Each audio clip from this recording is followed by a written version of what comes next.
Does everybody feel comfortable? Does everybody have a chair? Just feel good? Does anybody need anything? Does anybody need a chair? You okay? Okay. You seem to be okay. All right. Awesome.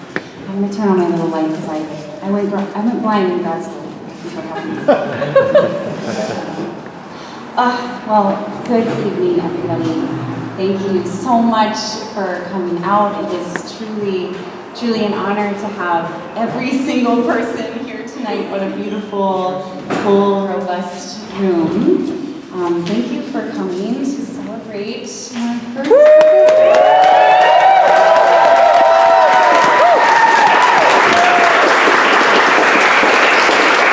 Well, we're not only celebrating what blooms tonight, my little bloom, we're celebrating poetry in general. I am someone that just really firmly believes that art and poems especially need to be witnessed in community and in communal space, and so the presence of truly every single one of you tonight is so meaningful to me and really sacred, so thank you for being a part of the evening. And happy Halloween! Unsurprisingly, this is absolutely my favorite holiday. I love the potency and the depth of this time of year, and however you celebrate, I bet you can kind of feel the earthly shifts around us as the leaves wither and the landscape changes, and we kind of go toward the dark and the light fades. For me, this feels like the perfect time of year to welcome this specific book into the world. Mostly tonight, I'm going to let my book speak for herself, but I do want to acknowledge the energetic journey of the entity that is what blooms. So since her first tendril, her first poem, I've always seen this work as an image of an underarc. So as a crescent shape that goes underground into the dark and into the shadow to really examine everything that lives there and that teems there. And a lot of writing these poems and the process of it wasn't exactly easy. But I think it's my grad school advisor. She's graduating. Girl, I know, yes. Rebecca really firsthand witnessed that. So it wasn't easy. But because it went down honestly and courageously, it taught me how to understand the darkness as necessary and a beautiful counterpart to the light. So I'll leave it at that for now. And then before we glide into the poetry of the evening, I just want to extend the biggest heartfelt thank you to Common Area Maintenance, lovingly known as CAM.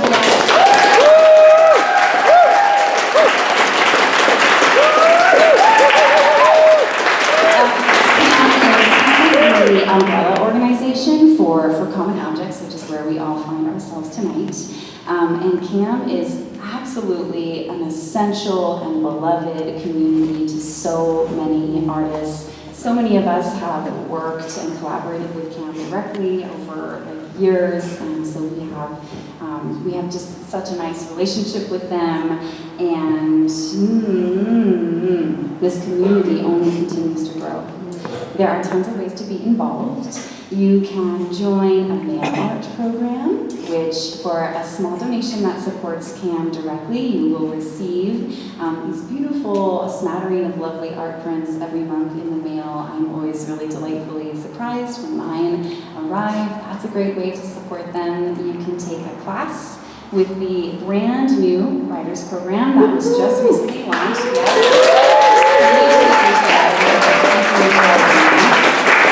The teachers in the classes are just lovely, and this program is one that centers equity for both the educators and the students, so that's really important to us as well.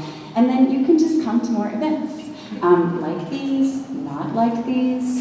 There are last night there was a wrestling match in this room. I'm not kidding. So there's not a night of the week or a week that goes by that CAM is not doing something that that's totally surprising and lovely and multidisciplinary and awesome, and you should come back. There's really something for everyone here in this community. And then if you have any questions or you want to know about how to get involved, please see Timothy Fur. He is over there. Timothy Wave. Timothy is the director of He is a true force of support and joy in this community, and just the loveliest person. Please get to know him. Timothy, thank you for hosting us tonight. We so appreciate you. Thank you. Okay, and then, I'm talking a lot. Rather than traditional bios, I'm going to introduce everybody personally tonight, because I have the immense pleasure of knowing all of them pretty well, creatively and otherwise. So poets and artists, I see you out there in the audience. Thank you for the work that you bring into this world, for the heart and the strength that you bring into our community, and for helping me bring this book into the world tonight. And then audience, I'd like to invite you to involve your voice and your presence, and if you hear something that resonates with you or strikes a heart chord or whatever, you give us a little a little yes, a little snap or clap. Please do, don't be shy. Make sure we can hear you. That's really nice for us as poets who tend to be shy and weird. I'm shy and weird. So please, we want to hear it. Okay. I'm going to start us off. I would love if we could all just take one collective breath together to kind of settle in. So you want to just feel your seat, feel your feet, feel your body and space around other bodies. And then we'll all just take a deep breath in. You can let it out now. Okay, thank you. I needed that. I'm going to begin at the beginning, which is also kind of an end, with the very first poem in the book. After I put my tarot cards on the music stand.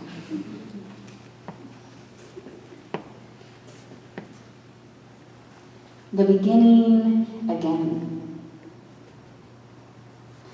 I don't remember exactly how I came to the surface again, or why I descended into that sticky dark in the first place. It wrapped me in a strange comfort, the cold saturation, body ballooning backwards into the black below from which initial tendrils spun themselves awake. A rose will spend its life climbing along a strong stem, will perch atop a slender neck. Like so, we reach until our petals free themselves, circling back into the thirsty throat of the ground. Perfectly natural, the thing alive winnowing through another death of itself.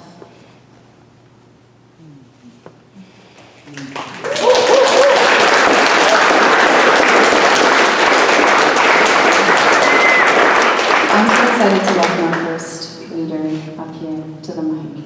Theo Williams is one of my dearest friends, oldest friends. They are someone I've grown to consider my chosen family. Theo is not only a writer in multiple genres, but an artist in many expressions. They are an expert mender, a kitchen witch, and a crafter and maker of so many things. They are currently working on their first ever novel, which they won't tell me or literally anyone anything about.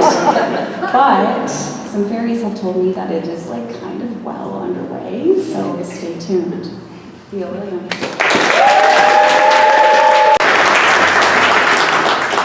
Thank you for that, Emily. Thank you so much for having me and all of us here. I can't believe this is real, honestly, that we're celebrating your first book. I had a conversation last weekend about being rich in goodwill recently. And you are definitely someone who's rich in goodwill, just looking all around. So wonderful. Happy you exist. This poem I'm going to read has 3 parts. It's a poem I've been trying to write for a long time, and it didn't really come together until yesterday.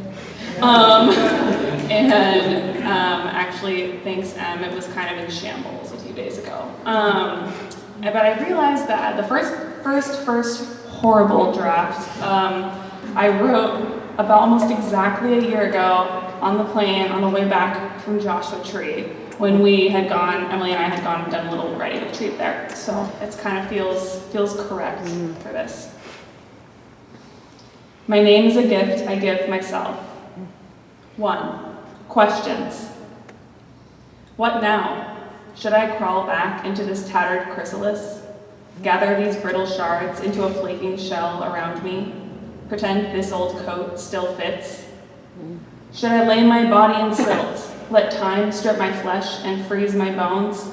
No, you'd prefer a living fossil. Something more decorative, I think. Is this what you want? For me to rewire my limbs into a shape you know? Grow my hair long so you can smooth it? Slip back into all those old dresses? Will you stop crying if I call myself by the name you chose? A gift for a tangle of cells still forming in the muck for a nascent stranger. All children sprout, branch out, grow up, get different. What did you expect? Did you think I'd hold my breath for the rest of your life? 2. Elegies. I never hated my name. It was a beautiful gift. A flutter of petals, a sparrow's trill, 3 quick sounds stitched together to make a song for calling me home. 3 syllables that mean I love you, that mean come here right now, that mean you are mine. A song threaded with pomegranates cracked open on the pavement and eaten, stains and all, bowls of oatmeal heaped with cinnamon and brown sugar, mud pits and the cold hose. Lost teeth, bottles of detangler, badminton on the lawn, worms swimming up through the soil in spring. I carry it all still, dresses with lace collars, beads, braids, colored pencil sets, tangerine peels spritzing fragrant oil, grass green palms and matching kneecaps, pink and white tulle for ballet class, all the trimmings. Now I'm standing firmly in my own bones, trinkets jangling, each one still hooked into my skin, dangling endlessly along the cord that stretches and strains from my roots to yours. And I feel you, clutching, scraping at that heavy line weighted down with all those baubles, grasping, hauling me in like a fish, flapping and desperate. I see you, checking each link in the chain for rust, peering down its length, as if it dissolves into the depths of some unknowable body of water, rather than coiling meek and damp between our feet an obedient eel. I hear you calling past me, voice pitched hard and frantic, the way only a mother can. You have known me for so long. How can you keep looking through me? Are you looking for someone small and clean with twin braids down her back? Someone who waited quietly, hoping you would open your door? Now I tell you I can breathe again, that I speak clearer, walk sturdier, that I'm taking myself by the hand rather than running full speed away, a breathless, futile retreat from my own marrow. And you say you feel like someone died. Fine. What a mess of a funeral. What a waste of lilies. 3. Baptisms.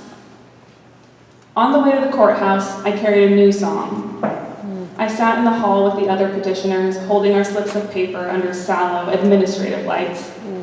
We talked shy before we marched before the judge, one by one, for our second christenings. We all clapped and cheered each time one of us got the seal and stamp and signature. Even the judge smiled. Jade said I had taken her old name, and we laughed. Fate and chance. Such a peculiar exchange between strangers. What a lovely second-hand gift. Thank you for that first gift, but it doesn't fit.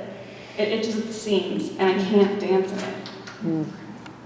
I carried it gently in a cup, a dainty spider, and set it just outside my front door to spin new webs, sweet and sticky, shining at all the flies under the porch light. I slipped my hand into my pocket, and there it was, a smoothed pebble, a quiet rhizome sleeping in the soil for years until it burst up through the turf to fruit and flower and dazzle the forest floor. My name emerged that suddenly, a quick blooming thing, abrupt and easy, soft, simple. A name that sets aside the dresses and ribbons, that wipes away the red lipstick, all that drag, so I can meet my own eyes in the mirror. I'm moving easier through the world with each day, sitting square in my sweater when I talk to strangers, skin less itchy when I climb on the bus. I don't just drift anymore. I set a course. I grow towards the light. I put down the anesthetic and shake myself awake. And when I hear my name called so easily in someone else's voice, it's the sweetest sound, the best gift I've ever given. Thank you.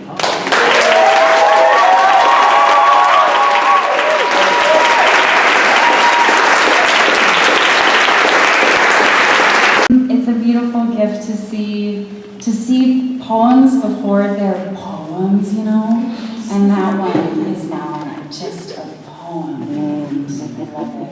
I'm also never going to forget the line, an obedient eel. Wow. I'll follow with a poem sort of about a name. It honors Anne Sexton, who was born within this season. Her birthday is coming up. The lineage of Anne Sexton. A woman steeped in language is the throat through which the entire world speaks. Cursed to live in translation, she wires her life around this weird gift, an electrical conduit, unable to unfeel. The ancient elm split open in the storm sends its ache through her middle. The rain upends the pattern in her name. The black cat's gaze magics through her iris, a sparrow's song trilling from her wrists. She morphs in image depending on the mirror, a revitalized artery into the next girl, spinning itself cleverly. The same flame licks knowingly behind her single eye. Sometimes she possesses, pouring her life force through another's ink into the verses stacking on their pages. Once she visited my sleep, and I quivered at the striking sight of her standing in my bedroom. Through the dream, she pushed the phrase, a witch does not fear her own home. Has she staged her resurrections? Another heart athrob, so many pulses. Another skull acclaim, so many voices. She doesn't always have to die. In one life, she asphyxiates, only to awaken in another throat, another woman soaked in murmuring.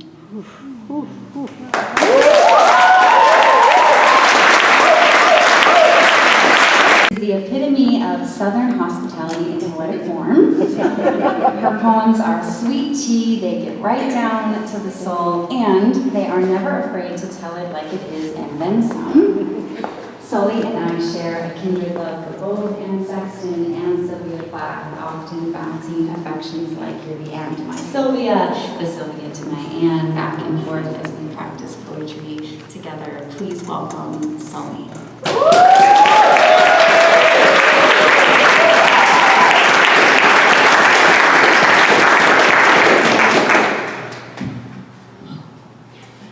Thank you for having me here. It is such an honor. Thinking about how it's so special to see an art begin as a seed and bloom into how whatever it becomes. I feel like it has been such an honor to see how this book has been able to come into its full expression. Emily was one of the first people that I met here in Seattle, and the first time I ever read poetry was at her series, The Poetry Seance. And so, so I have so much love for you as my poet sister and as my friend. And I'm very I was going to read a poem that I wrote for the poetry seance last year called Peace Next. But I decided that I would rather read something new and vulnerable to celebrate this particular night.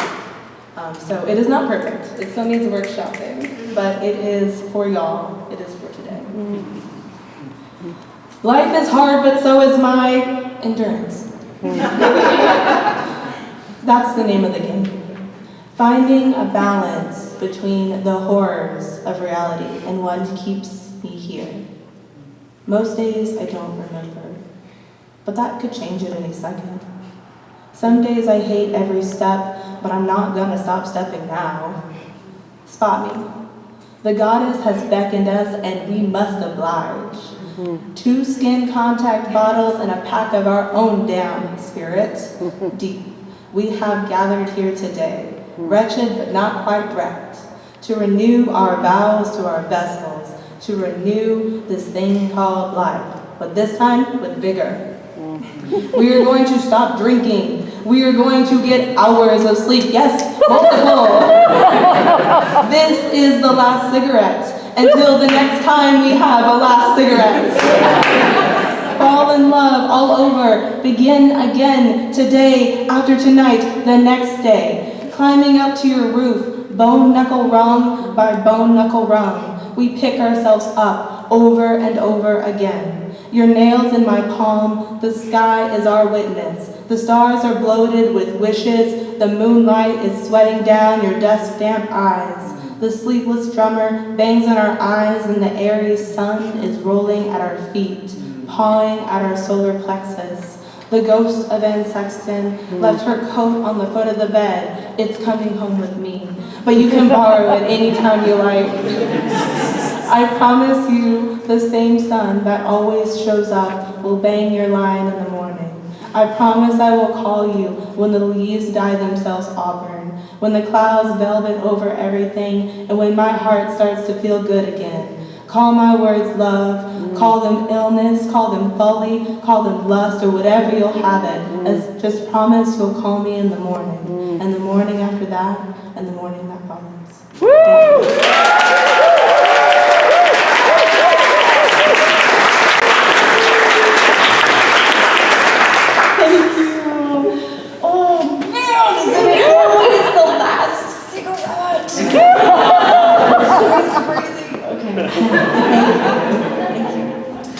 Oh my goodness.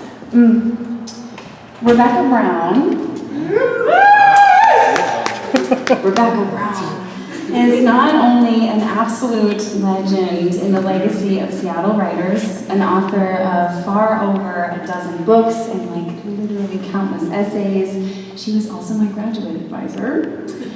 Rebecca was the one to introduce me to the concept of poetic lineage in general, specifically the lineage of divinatory poetics, which I was unaware of until we started working together, but with her guidance, I delved full into the realm of divinatory teachings and writings, and slowly over the years, I absolutely found myself within it, and my practice is forever changed because of that. Thank you, Rebecca. Also, a quick story, one homework assignment that she gave me when I was writing most of these poems was, she said, well, you live near Volunteer Park, so what I want you to do is go to the park, and it was about this time of year, so it was freezing cold, and all the leaves were on the ground. She goes, go to the park, get as many leaves as you can, and just make a giant pile, and it doesn't matter, it can be your roommate, it can be your friend, it could be a stranger, just ask them to bury you in the leaves, and then stay there for like an hour, and just pretend that you're dead, and pretend that you're decomposing, and know what it's like to be in the earth, and reader, a whole book came out of that.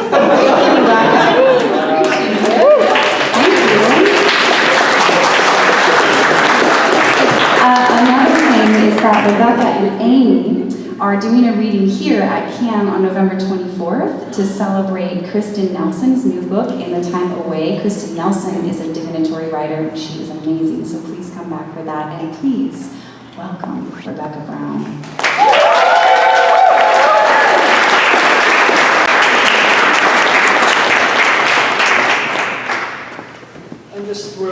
here tonight. Emily's work is so amazing, and this book is a beautiful gift for the world. I mean, it really, really is. And just the cover and coming together and to have the celebration with this world is just the way it should be. So I'm not a poet, so when Emily asked me to read poems, I thought, great, I'll read something by some other people. I thought, wait, everyone else is reading their own poetry, but I'm still going to read by someone else. Immediately, What Blooms in the Dark took me back to a book called The Darkness Around Us is Deep, and so I want to read two little sections from this book. And this first was, when I was reading it, I was thinking, this is about Emily writing. This is about Emily writing. And then the second one is about us being in a world with Emily's work and those intentions. So it's two parts. How these words happened. In winter, in the dark hours, when others were asleep, I found these words and put them together by their appetites and respect for each other. In stillness, they jostled. They traded meanings while pretending to have only one. Monstrous alliances never dreamed of before began. Sometimes they last. Never again do they separate in this world. They die together. They have a fidelity that no purpose or pretense can ever break. All of this happens like magic to the words in these dark hours when others sleep. If you don't know the kind of person I am, and I don't know the kind of person you are, a pattern that others made may prevail in the world. And following the wrong God home, we may miss our star. For there is many a small betrayal in the mind, a shrug that lets the fragile sequence break, sending with shouts the horrible errors of childhood storming out to play through the broken dike. And as elephants parade holding each other's tail, but if one wanders, the circus won't find the park. I call it cruel, and maybe the root of all cruelty, to know what occurs, but not recognize the fact. And so I appeal to a voice, to something shadowy, a remote, important region in all who talk. Though we could fool each other, we should consider, lest the parade of our mutual life get lost in the dark. For it is important that awake people be awake, or a breaking line may discourage them to go back to sleep. The signals we give, yes or no or maybe, should be clear. The darkness around us is deep. William Stafford and Emily Mundy.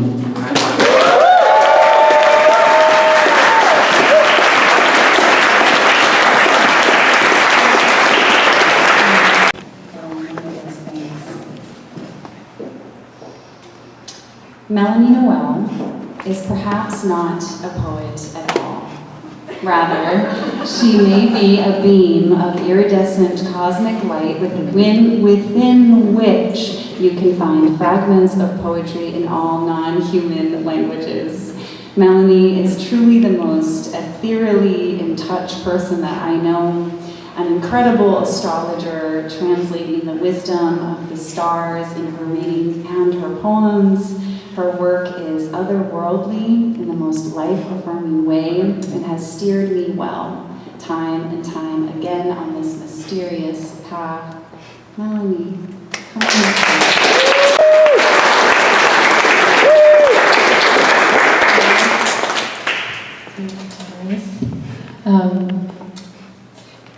Oh my gosh.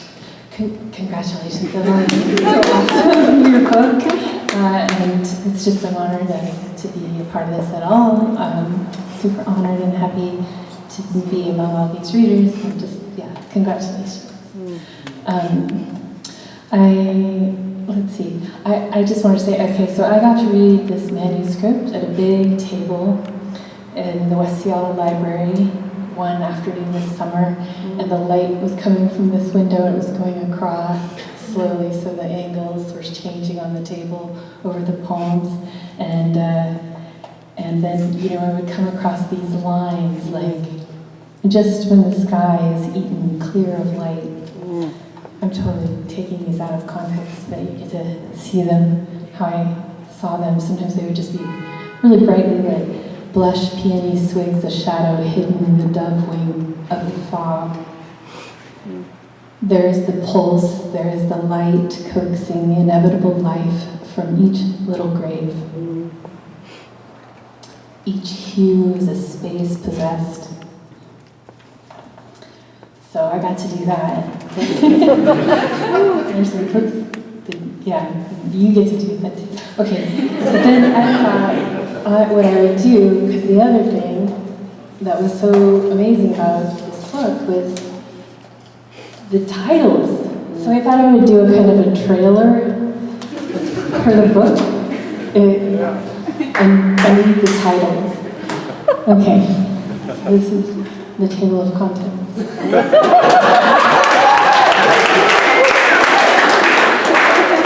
Is this really echoey, or is it, you can hear me? Okay. I feel like I'm hearing like 10 of me. Okay. The beginning again. A stash of days. Bargain, the lineage of Anne Sexton, for passing down to daughters. Kitchen dance, crushed, glory, glory, strange bugs. Vacancy. Sometimes I visit myself at night. This is what it means. Asunder. 2. Hello, feelings. Mercury and Cancer. Coyote song. Electric. The rain comes easy. Found. Hidden name. Note left in full-length mirror. Lonely breakfast. Invisible table. Carrying. The skeleton in my closet has a really nice body. Strawberry moon. Mulch. Charm. The strange language of your hands and radishes. That's one of my favorites. Morning stretches. 3. Little graves. I quit. Rock bottom lasts a long time during your Saturn return. The exchange, renouncing poetry, whatever the word, burning with ease. Thin hours, the blooming, an invitation, and plunge.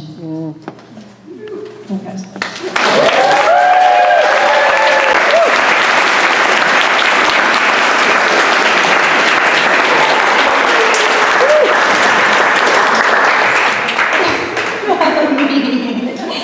Thank you. Wow, I spent a long time looking at all of these poems on the ground, just running around, like, where do you belong? And like kicking cats out of the way.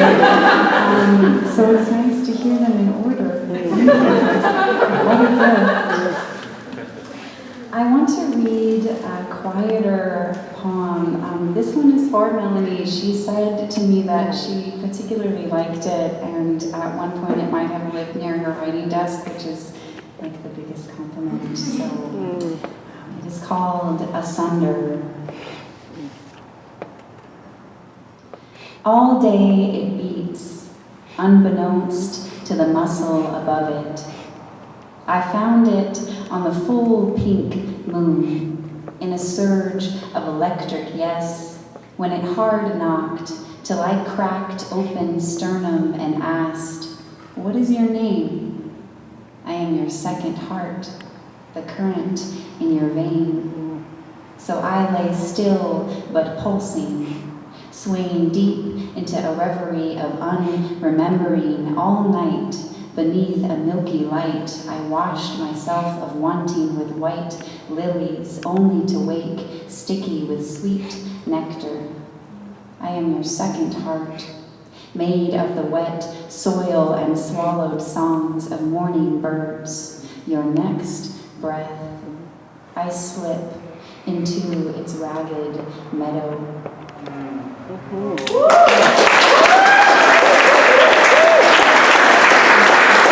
J. Aquinas Thompson is a radiant poet, a deeply wise and practiced teacher, and a well of kindness that constantly overflows from them.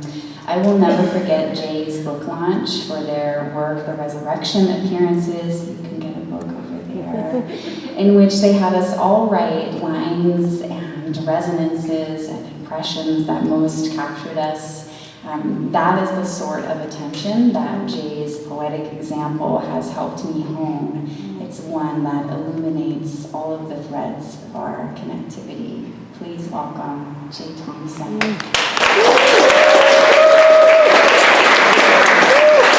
It'll spill, but you're still trying to carry it. That's how it feels hearing this work and being here for your poems, Emily. My friend, the poet Zach Savage, one time said, "All we want from life is more life, even though we're already in it." And I feel like at this reading, I'm getting more life. Yes. With Emily's poems, I get more life. Yes. I'm going to read a little bit from a book-length poem that's called Like Honey. I'm going to read 8 little baby poems that are from a sort of daybook portion of the quiet middle of that book. Day to day, only essences change. This is the same homey tone of skin, same plain blown blossoms. I've been living where voluptuous weeds bloom to swallow the money and stunt the white collar skill set. Thank you to the gardener who let me and Finn, who'd been stealing grapes in, through the squealing gate to sunflowers sagging and snaggle-toothed raspberry aviaries and huge, pure, heavy squash. I went in search, I said, of some watery moonrise of a flirt. I found a breast brushing my arm, dirty fingers twizzling a cigarette shut, yellow foam mattress flopped on the floor, knees to squeeze my hips. The storm speaks of the candle. The candle reports the colorless lashes of solar radiation. Wow. The radiation suggests the slow action of river water. I went in search, I said, of delicious gurgles and pitched shouts both. I found, rap from a passing Bluetooth, street art semi-abstracts, 1,000 beautiful BLM Zoomers swarming the park, singing leveling fury and horizontal, genderless, comradely love. The kitchen talks Al Green, coffee and cream type tone, broken by our bodies' play howl. We follow out at noon to blackberry flowers' feeble bloom. 2 more. I've haunted here where backyard hemlocks arch with thirst and your man arms' darling electricity encircles me. A silver-winged warring arc, a lip at the river's brim. In the fatigued and aimless heart of the Nootka rose, a worm avid for the chemical constituents of a sweetness it cannot smell.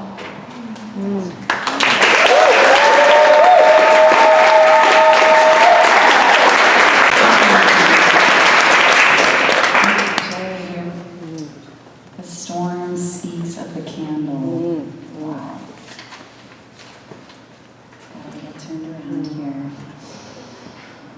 Next we have Eric ACOSTA, who is delightfully strange, unabashed, and a staple of spontaneity in our community.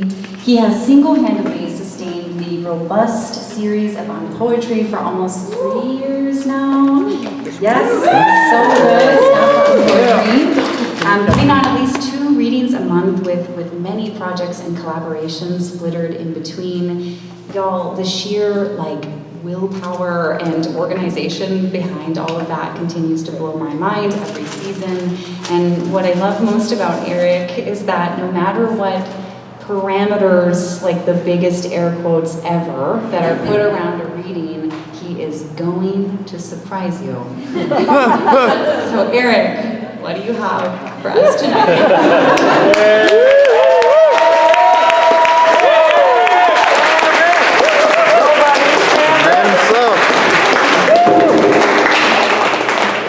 My loop. If y'all remember, I did the first poetry seance and I used the loop. So that's a callback to that. All right, let me tune my instrument. What do I say? Really, I've been thinking all the time. Y'all know I don't really write things down or rehearse, because why? Why would you take away that? Because then you wouldn't feel this terrible anxiety now. Strange, maybe, but anxious, definitely. You say such nice words about me, but I will always say it, and I've said it since the beginning, if unpoetry is amazing, the poetry seance is one of, if not the thing that gave me the impetus to do the poetry seance. When I did the first poetry seance, I was, maybe a year sober at that point, or getting close to it. First time I'd been in a bar clean. First time I'd done a poetry reading that clean.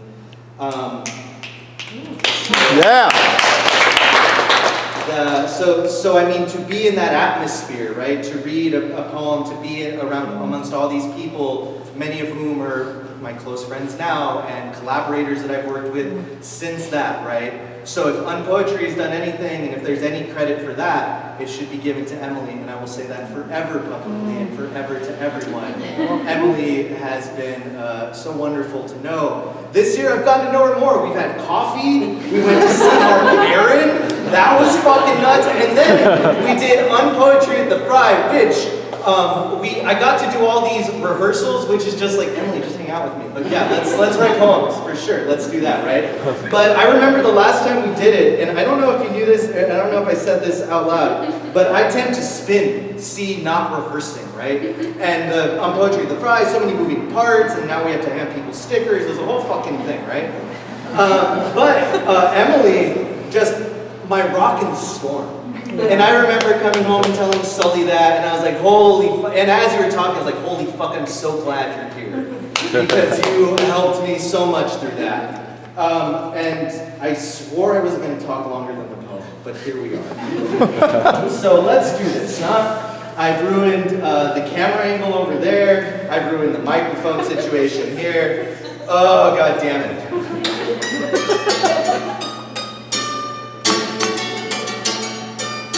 A man and a woman, and between them, and eventually,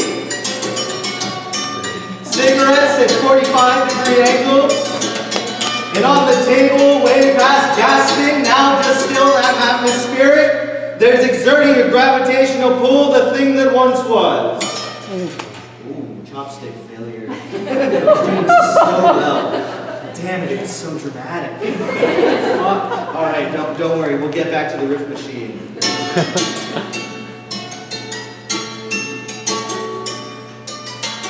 The shadows against the glass ashtray, faux wood floor in the studio with the view. Somewhere a train claws like hands out. The phone isn't connected, a jam nearby, inflamed off and on rain.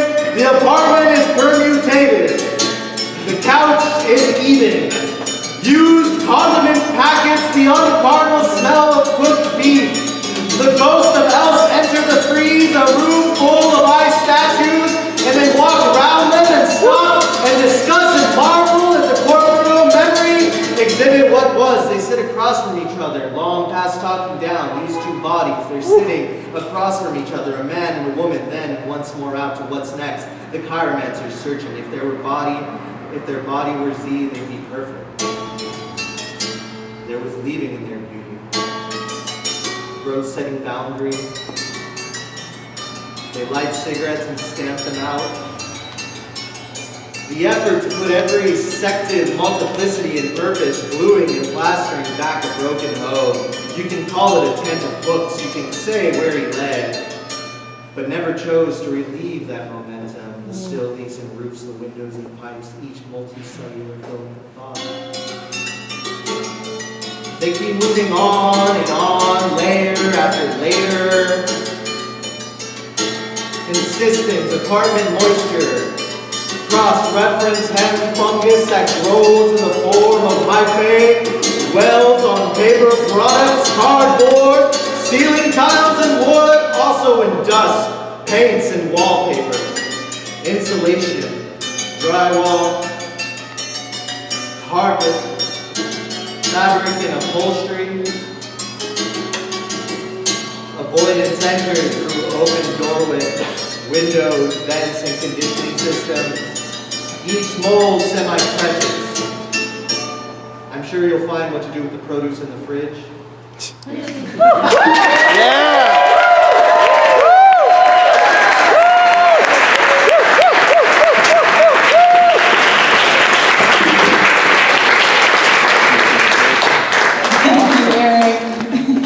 Oh gosh, I have the broadside. I'm sure you'll find what to do with the produce in the fridge in my kitchen for like 2 years.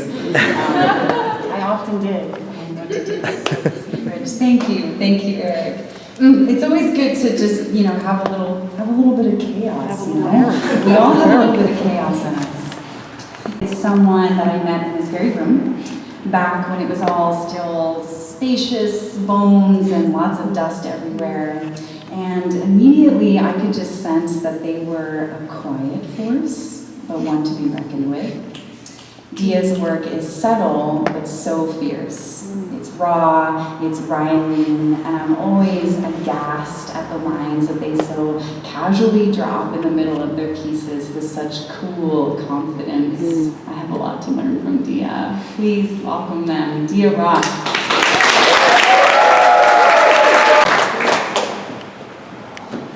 Hi everyone. Thank you so much, Emily, for having us all here, for writing your book. We are all so lucky to have it. You are an incredible bringer together of people, and that is such an appreciated thing in this community. I was going to read an old, very finished poem, but decided to read a new one that's not really quite done, but it just felt right for tonight. Leakage. I am trying to become embodied, a feeling, a body. It's not looking good. Right now, I can't tell the difference between a fart and a shit. Truth leaks out of me in the shower. How sad. At the bathhouse, a stranger looks at me twice, then comes in my mouth. I'm delighted. I learned that night that when someone can no longer meet your gaze, it must be over. It will take months for me to understand this. During service, I tell my coworkers I am heartbroken. I don't want to talk about it. I just need you to know. As I speak, my voice cracks and tears threaten my waterline.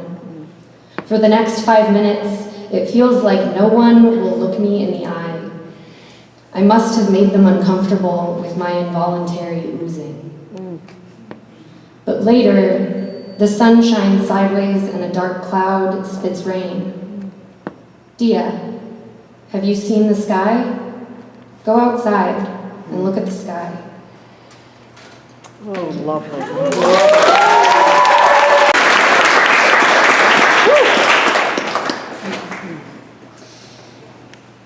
Thank you, Dia. It's always a really brave thing to read a poem for someone else. I'm going to do that right now.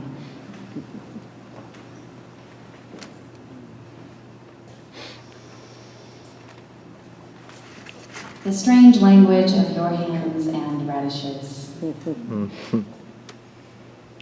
Your hands are especially beautiful when they are chopping radishes. Knuckles nimbling their way over the bright red bursts with a hummingbird's thirst for the sweetest, the simplest things. Between the cackle pop of their crisp flesh opening, between the thwop of the blade on the board, I find you. There, and where the charcoal splits and sings to the spring evening air. In the whisk of your wrist, I find you reaching wordless. I peer out into the milky haze, into the lingering. All I have to say, with no poetry, is your hands are beautiful, especially when they are chopping radishes. Lovely.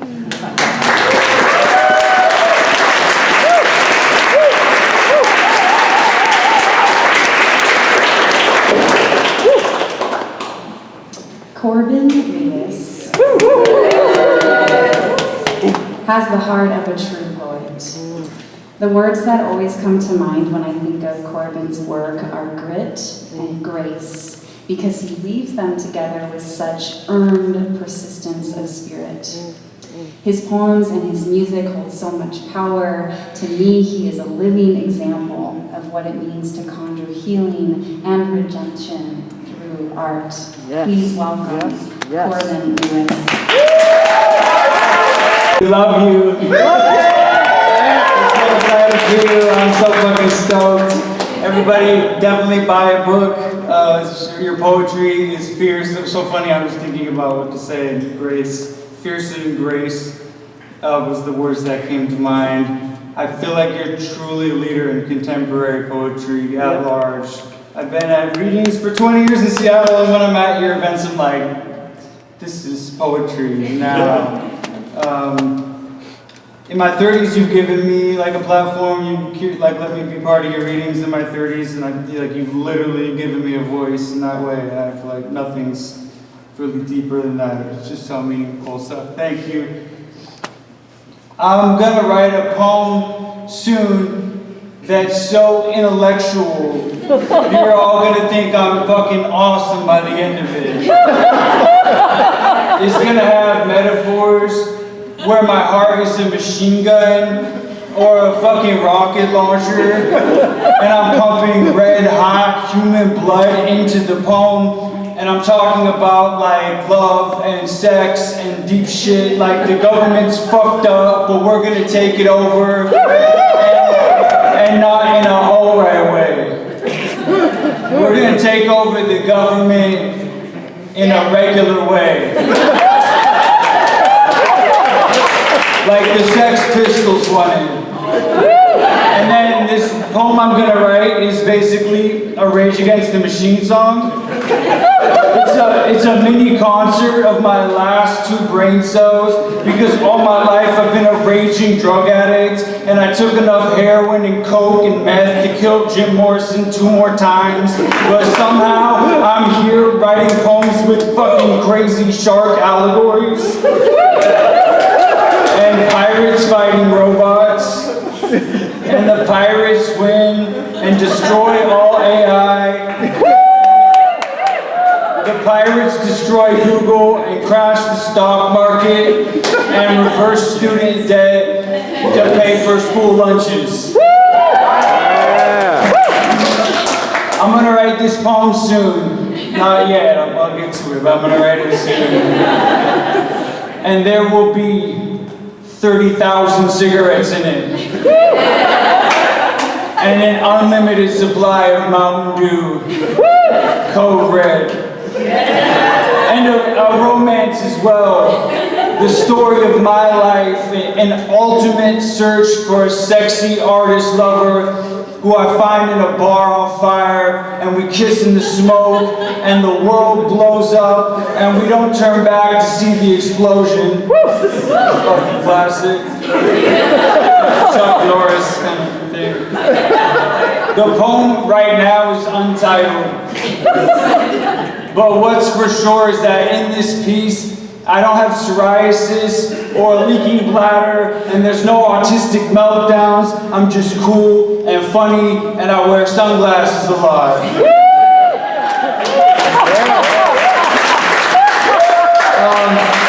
So then in the poem, I grab my lover, then rain pours down with lightning. At the exact moment I realize who I am, which is a fucking ninja with a cocaine death wish and a new Kawasaki motorcycle.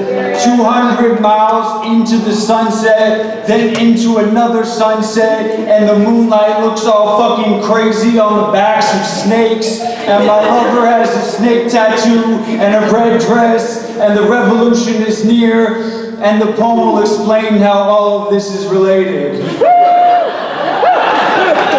I swear to God, I'm gonna write this poem for y'all, and once I do that, I will finally be enough. Oh my God. Thank you.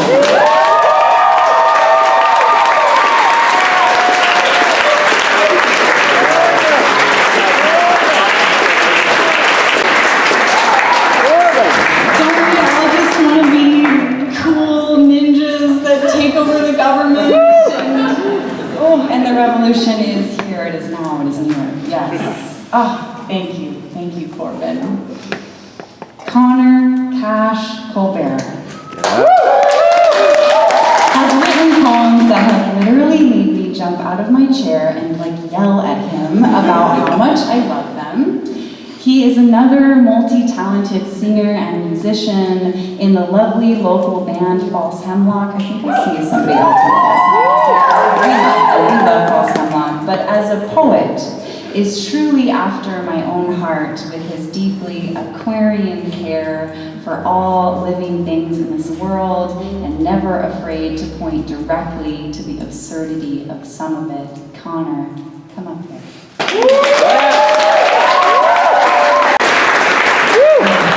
Thank you, Emily. Everybody's come up here and said some words about how wonderful Emily is. To know you is to love you. I cannot help but continue this thread. The poetry seance was the first, you invited me to read at the poetry seance, and that was the first time anybody had invited me to read poetry out loud somewhere, and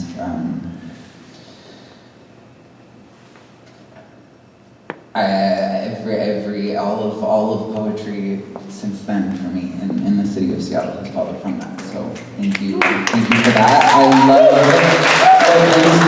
I'm so excited for you. I'm so proud of you. I'm so happy to be here, standing in front of artists I admire so much, friends that I love so much. I'm gonna stop. I'm gonna read some poems now.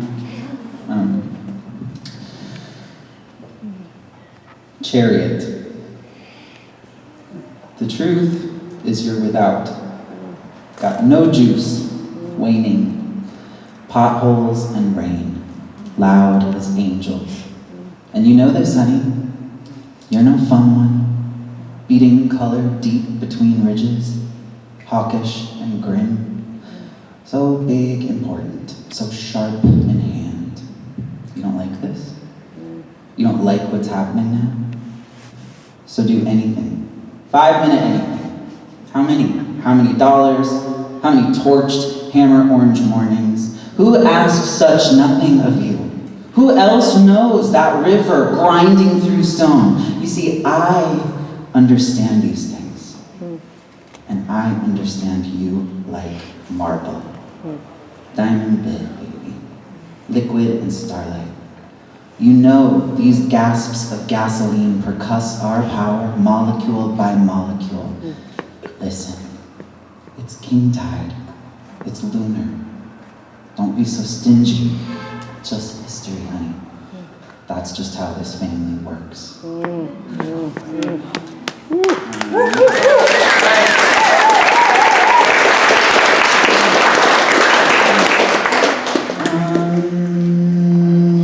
I didn't decide what I was going to read. Yes.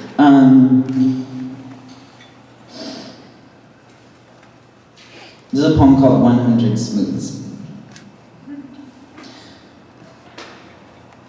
Tell me about the day all the fish died in the Charles River. Tell me about the sock in the drain pipe, how it flooded the basement. Tell me a love story. You won't be gay forever. Think you'll be good in a few years. It's just boredom. A city of glass bottles, trapped and suffocated in an algal bloom, choked on superheated green. It only takes 2 degrees. Facts horrify me, but we have miles to go and debts to pay. The moon, like cheese, it's a lovely spaceship, a terrarium dream, a mouthful of ketchup at liftoff. Come out to the edge of your humorous backwater and wade in far as you can stand. I believe love is patient. I believe a dead fish is an omen. I believe 100 dead fish is ecological collapse. Tell me that's inheritance. Rage is indiscriminate. Tell me you tried to stop the boys throwing basketballs on each flopping soul which is not cheap, soul which is viscid and unchewable as the spit in your smile. Tell me you're not a machine, not like me. Tell me this is a love story. I believe in possibility. Mercy is a possibility. I lose track of the days in burning laundromats where God walks tall as an ogre. He watches the stars dim like rotting pears. Tell me his creatures die every day, and I can forgive you, who will be good in a few years if I just... A mouthful of socks tumble out like dead fish. River dried up. Whole neighborhood caught fire. And they called a congressional hearing, but no one called the fire department. I believe in the possibility that God sees everything. I believe it was boredom. I believe you were bored. It's an inheritance story, but it's all relative fiction. Mercy is choosing, and I can stop whenever I want, not like you. And I built this spaceship to tell you this. The difference between an animal and a machine is the animal knows the difference. Thank you.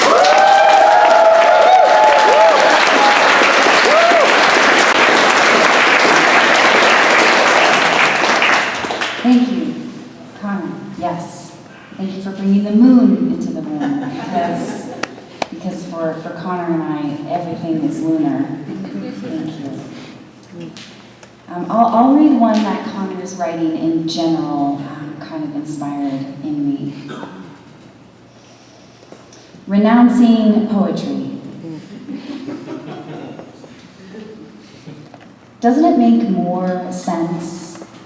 With the swell of sea stars suffocating as the tides recede, a barely audible shriek amongst the cacophony of extinctions, with the elements reacting in justified fury against our greed, our unkindness, with the atrocities of war, sickness, famine, drought, growing graver and wider each day, making another wide grave of this place, just to tend a garden, to grow what I can and love what I can, to stop worrying about capturing any of it, to stop fussing over language, to instead learn from the silent sprawl of mushrooms, to remember that I am simply one seed trying to root in this one landscape, on this one earth, rattling in one unfathomable whirl of space. To let the astrologers make their predictions, reaching farther and deeper and older into the metaphor of the sky for guidance, to find within the planet's interactions a semblance of our own infinitesimal lives, to be but a blip, blinking, content in staring at the images returned to us from our civilization's now greatest telescope, to be entirely captured by the dead and new light, to let my insignificant eye explode from the staring, astonished as to why in this corner of the cosmos I would ever stress over little poems that intend only to connect a few fragile threads, to leave the darkness to its own grappling. Doesn't it make more sense to tend the garden, to devote my smallness to another smallness. Yes. We have one more reader with us. Amber Flame is unfortunately home with a hurt neck. I just want to send her lots of love from all of us. She's with us in spirit. And then we'll close down the evening really soon. Amy Hirayama is adored in our community for being so many things. A prolific writer across genres, a gifted educator, a dedicated and loving community organizer. The list goes on, but tonight I want to highlight Amy for being a poet whose work has floored me with its wit and humor, sometimes to the point of pure jealousy. Amy, you will always be my grad school sister, and I'm so lucky to work alongside you. Amy Hirayama.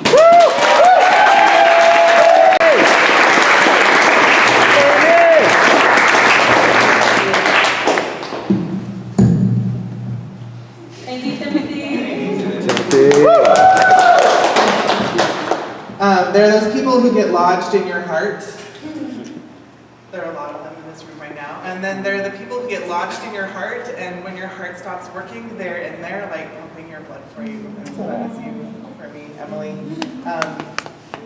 And you are also someone who helps me be brave as a writer, because I sometimes hide behind some of my words, and you encourage me to not do that. So I'm going to read a poem that feels a little brave.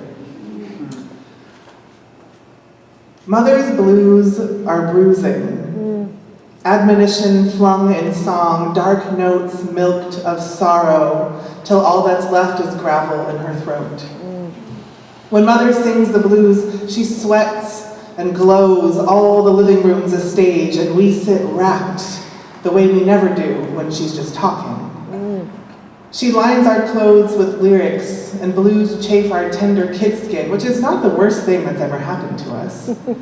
It will toughen you up, she says, turn you into stringy meat so they won't want to eat you. It's just fine to be a little sad, she says, to know how much a sodden heart weighs, to be down in the dumps and hard up on your luck. Mother chucks our chins, slaps our backs, and says, get back in the game, son. Most of us are not her sons. We rub our skin and listen to the next verse of her blues.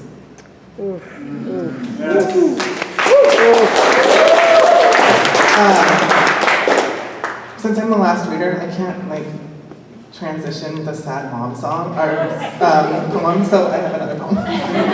This one is called Emily Goddamn Mundy.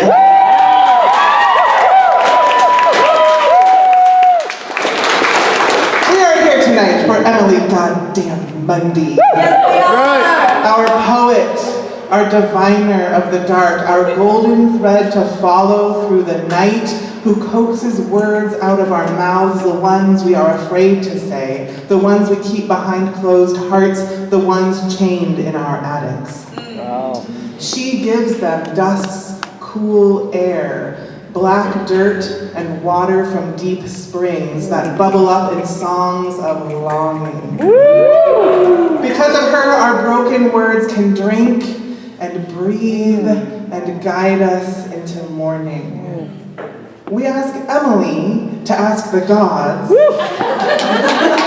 for pleasure, ripe and heavy, for forgiveness, light and open, for more words when love is not enough, when love is out to lunch, when love is hollowed out.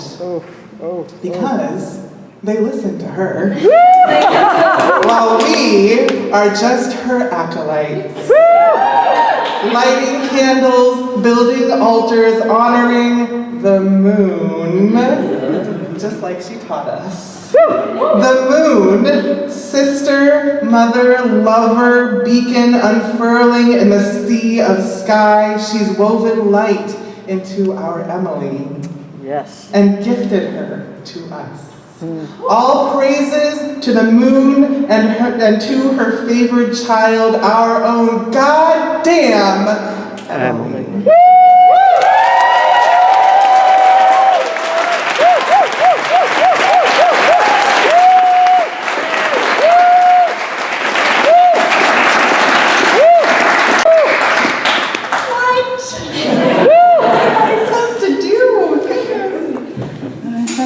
Cry until like way later.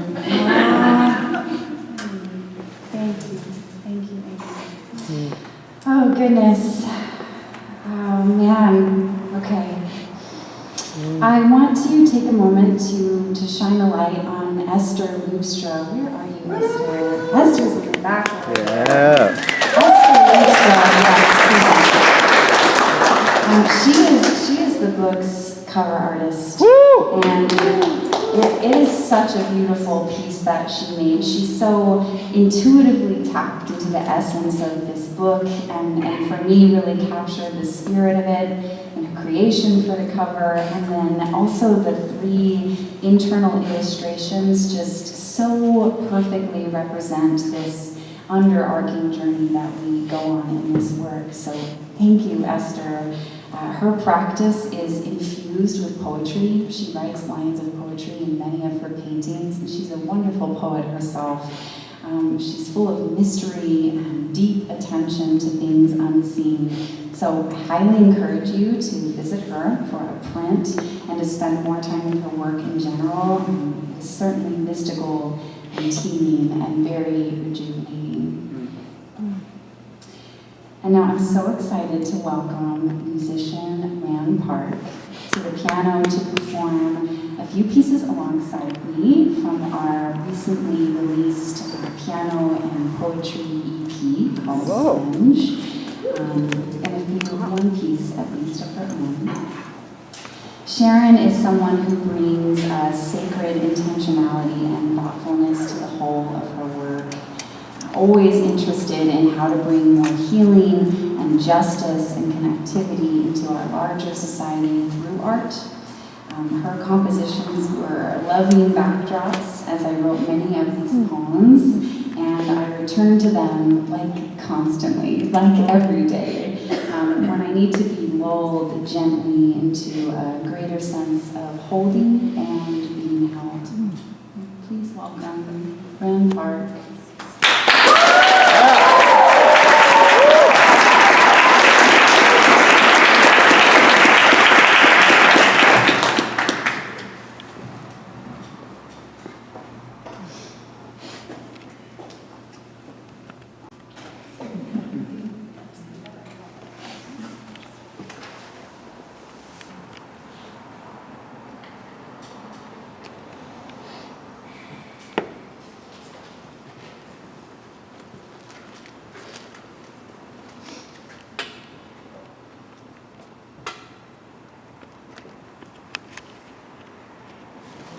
Thin hours. 4 weeks. I've wandered through the thin hours, sloughing themselves in unabashed last gasps of rust and ember. There is no precise moment, and I know this. Time doesn't snap its fingers. Transformation flows and blends and blurs. I thought I'd write a poem for the riverbed. Water whispering its unforced figure over ovular and jagged stones alike. I contoured it instead. Unsmooth in shape, I hauled my body to the lake's edge, like I always do, to witness. The willow wag its finger. The maples brag their wilt before the yawning sky. The rainbow cackle back against the hour's final light. Nothing here allows me to ignore the miraculous bleed. Blush peony swigs, a shadow hidden in the dove wing of the fog. Urchin shell sky mirrored in the lake's lapis pupil. Each hue is a space possessed, and I will never be done writing this poem. I will never be done fumbling through the vastness whose low hum pushes everything forward.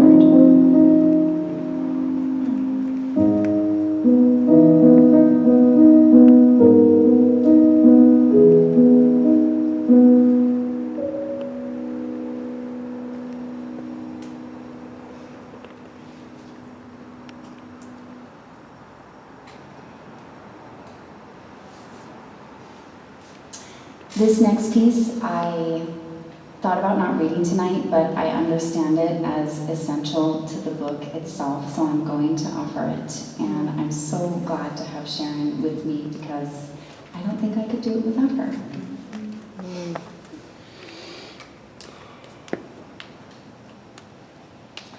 The blooming. To the rusted blade lobbed into the gray ache of the sound. Forgiveness. To the splay of former selves spattered across the bone walls of inner ribs. For not having found the prayer to free the imprint of ghosts from the purgatory of forearm skin. For the folded pile of fraught spells scrawled to manifest a brighter beam inside this flesh casing, rough seams, to all the tail ends of evenings lost in a half-empty bottle drifting into the abyss of memory, to the flash of ashtrays accidentally overflowing, to the grit and spit and sweat slipping between two bodies that chose each other to forget. For every fight of gouging out my father's fists from the soft depths and the grudge of my sternum. For not having learned to stop trying to beat the beatings out. To unravel from the surging fury. Because abandonment kept leaving. Because just believing in the light would not beckon it over the lip of the horizon. All that is left is the night's thin throat, waiting to be wide-eyed, waded into, is a punch bowl of ice water that thirsts to hold your face, is a pair of soot-strewn lungs designed to remind you that sometimes it is enough just to release the perpetuated shape of self-destruction. So get to it. Cast that damp shadow off like a wet shawl and launch your movement across the warm meadow. You didn't spill all that salt for nothing, so swear, right here, you'll let your blood remain blue. Swear you'll cup the cheek of your loneliest hue, that you'll eat all your fallen petals, nascent bulbs bursting from a mouthful of soil. Bloom the boomerang of kindness. Bloom the furious aliveness. Bloom mercy and bloom soft. Oblivion's wilt is forgiven. The blade rests in the belly of the sound.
Everyone, wow, thank you. This has been, for me, one of like the most special and beautiful nights of my life, and it's taken this whole community and then some for this book to come into the world. So from the bottom of my heart, thank you so much.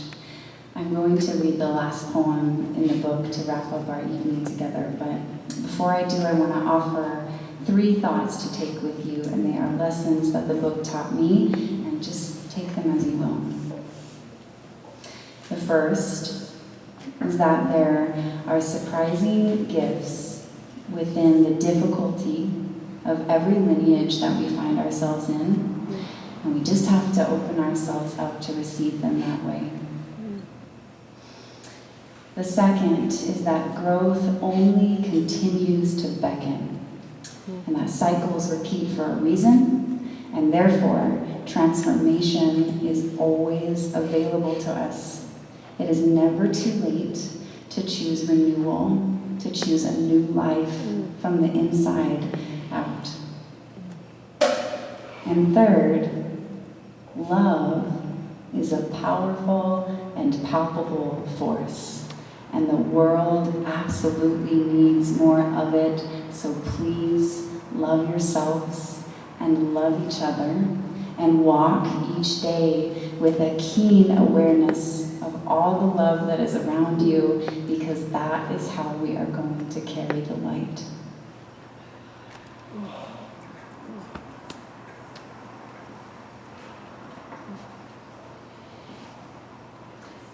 Plunge. Tucked into the crook of the river's elbow, I strip bare before the morning moon, tilted in the brightening sky, and the soft mouth of the river brings me to my knees now, so that I may renew my vow to love like the rose returns, bold and unfurling. Dear river, if this is how I say the prayer, so be it. If this is how I cast the spell, so be it. If this is how I begin again, here is the offering. My flesh crashing through your surface, my limbs as roots spindling deeper down, where the boulders drown the sunlight in their shadow.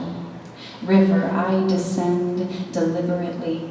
I plunge willingly. I know how to reach up for the rays that lay in mirrors upon your rippling face.